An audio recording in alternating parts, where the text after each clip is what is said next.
بسم الله والصلاة والسلام عليك يا حبيب الله. مرحبا بكم أخواتي في مطبخ أم صهيب، ونرحب بجميع الزوار. جد نقول لكم مليون ألف مرحبا.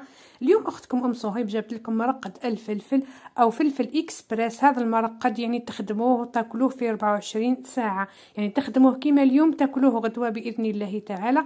وصفة سهلة وبسيطة ومجربة وناجحة مليار بالمية. هذا الوصفة كما قلت لكم أخواتي تخدموه كيما اليوم تاكلوا غدوة. هذه الوصفة إكسبريس مع المكون السري اللي يخليه يجي هذاك الفلفل يجي مقرمش وما يجيش طري، وأيضا يدوم مدة الاحتفاظ به مدة طويلة وانتم تاكلوه فيه.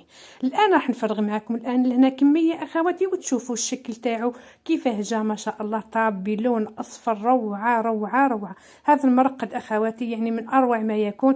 احنا كنا بكري وقت الزمان يعني نخدموه ونخليوه تقريبا من 15 يوم إلى 20 يوم باش يوجد هذا الطرشي أو هذا الفلفل ونستهلكوه. هذا الفلفل كما قلت لكم في 24 ساعة فقط. الآن نقسم معكم كما تلاحظوا لهنا أخواتي قرن تاع فلفل وتشوفوا كيفاه جا مقرمش ما شاء الله، وطاب والبنة ما نحكي لكمش، من أروع ما يكون. وصفة ناجحة مليار بالمية. نخليكم الاخواتي مع الفيديو، لاحظوا كيفاه جا، يعني واش راح نشكر فيه ونعاود حتى تجربوه وتستمتعوا بالبنه تاعو. هذا هو الشكل تاعو اخواتي. نمروا الان المقادير وطريقه التحضير وفرجه ممتعه للجميع. وما تنساوش اختكم ام صهيب جامل الفيديو اذا لقيتوا انه يستاهل هذا الفيديو للجام.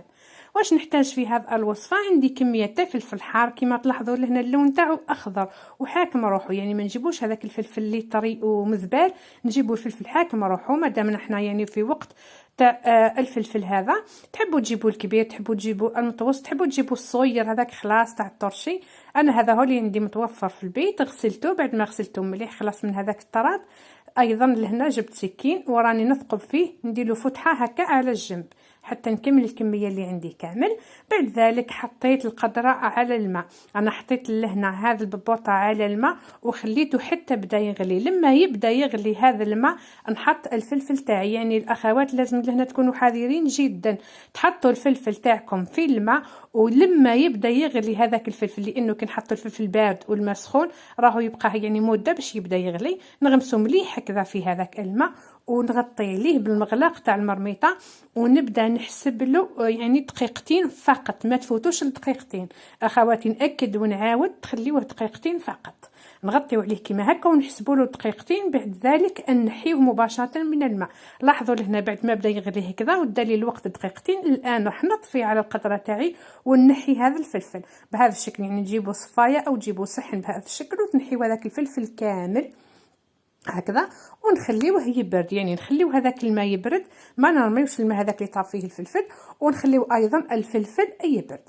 نمروا الان الخلطه اللي راح نديرها في هذا المرقد تاعي. لهنا جبت صحنه درت فيها لهنا 3 مغارف تاع ملح، 3 مغارف كبار تاع الاكل تاع ملح. درت لهنا ايضا ملعقه صغيره تاع تاي السكر، هذا هو المكون السري اللي يخليه مقرمش ويجي يحافظ على الطراوه تاعو وعلى القرمشه تاعو لمده طويله. وعندي لهنا نصف كاس تاع خل، يعني تحبوا ديروا الخل الابيض تحبوا ديروا الخل الاحمر لكم الاختيار، الشيء اللي متوفر عندكم في البيت ديروا به. لهنا نجيب هذا البلارات نتاعي كما تلاحظوا فيهم، بعد ما عقمتهم حطيتهم في الماء غلاو 5 دقائق ونحيتهم. لهنا نجيب الفلفل تاعي كما تلاحظوا بعد ما برد لي مليح مليح، نحطه في هذا البلارات. نحاول اني نستفهم مليح بهذا الشكل هكذا حتى نعمر البلاره تاعي. انا لهنا تعمرت البلاره الاولى والكميه اللي بقات درتها في البلاره الثانيه، وانتم اذا كان عندكم بلاره كبيره ديروا بلاره واحده فقط بهذا الشكل. بعد ذلك واش راح ندير هكذا، انا لهنا عندي شرائح تاع الليمون، عندي كميه تاع الثوم، هذا هو واش راح نرقد الفلفل تاعي. لهنا ندير شرائح في كل بلاره، ندير كميه معتبره تاع شرائح الليمون. الليمون يعتبر ماده حافظه ويعطينا بنه يعني سبيسيال في الطرشي تاعنا بهذا الشكل. بعد ذلك راح نزيد الثوم. انا لهنا عندي ثوم مرحيه اخواتي، درت كميه في البلاره الاولى وكميه في البلاره الثانيه، وانتم الا كان عندكم فصوص تاع الثوم من الاحسن تقصوهم شرائح وتزيدوهم مع ذاك القارص. لأن نخلط مليح مليح هذاك الملح مع الخل حتى يذوب لي شويه، يعني هو في الاخر يدي وقت باش يذوب. انا راح نصب كميه في البلاره هذه وكميه في البلاره هذه ونفرغ ايضا حتى الملح بهذا الشكل كما تلاحظوا فيه. يعني طريقه سهله جدا تاع ترقاد هذا الفلفل هكذا بعد ذلك واش راح ندير؟ راح نجيب هذاك الماء اللي غليت فيه الفلفل بعد ما برد لي، يعني ناكد لكم مليح، بعد ما برد لي هذاك الماء نجيبه ونعمر به هذه البلارات نتاعي، نعمر بهذا الشكل حتى يتعمر مليح ويغمر هذاك الماء الفلفل كامل، يعني يعود الفلفل نتاعنا ما يبانش، يتغمر بهذاك الماء هكذا مليح مليح. بعد ذلك واش راح ندير؟ راح نجيب بابي فيلم ونغلق مليح للفم تاع البلاره تاعي هكذا بهذا الشكل. بعد ذلك نقفلها مليح ونزير مليح ونخليها على جهه.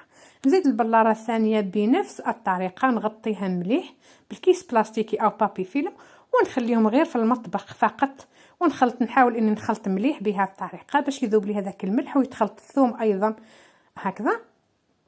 كملاحظه فقط لاحظوا لهنا اخواتي الفلفل تاعي راهو اللون تاعو اخضر غامق، لاحظوا لهنا مليح راهو اخضر غامق، لما يوجد لي راح يولي اللون تاعو اصفر، نخليه لهنا يبات ليله كامله. ولهنا اخواتي بعد مرور 24 ساعه لاحظوا اللون تاعو كيفاش تغير، هذاك الطرشي هذاك مرقد الفلفل تغير اللون تاعو، جا اللون تاعو فاتح جدا لاحظوا، يعني كما قلت لكم في 24 ساعه وجد. هذه هي الوصفه تاعي لاحظوا اخواتي، يعني بكل صدق ومصداقيه. لاحظوا لهنا راح نفتح معكم هذا الطرشي وتشوفوه، وكما قلت لكم لازم تغلقوه مليح مليح باحكام باش ما يدخلش هذاك الهواء للفلفل ويتعفن الفلفل تاعكم. لاحظوا لهنا راح نجبد معاكم ونحطوا لهنا في الصحن امامكم، يعني لاحظوها الوصفه بكل مصداقيه، يعني جا ما شاء الله جا مقرمش وجا هايل وطاب، يعني في 24 ساعه طاب هذا المرقد، يعني تستهلكوه في نهارو كما قلت لكم، تخدموه كما اليوم تستهلكوه غدوه، يعني طريقه اكسبريس او مرقد اكسبريس، هذا روعه روعه. يعني كنا في الزمان يعني في وقت زمان في امهاتنا وجداتنا وحنا ثاني كنا نرقدوه ونستناو 15 يوم او 20 يوم باش نستهلكوه. الان يعني تطور الوقت حتى الترقاد، يعني تطور حتى الترقاد تاع الفلفل راهو تطور الان في 24 ساعه تخدميه وتستهلكيه، خاصه اللي تشهاو الطرشي وبغاو يديروه، يعني وصفة سهلة جدا ورائعة كما قلت لكم، تستاهل انكم تقدموها يعني مع وصفاتكم كامل. لاحظوا لهنا نقسم حبة معكم جا مقرمش ما شاء الله، يا ريتكم يعني كنتوا حاضرين وتشوفوا القرمشة تاعو وتذوقوا البنة تاعو. نقدموه مع وصفات خاصة مع العجائن ومع الحبوب روعة.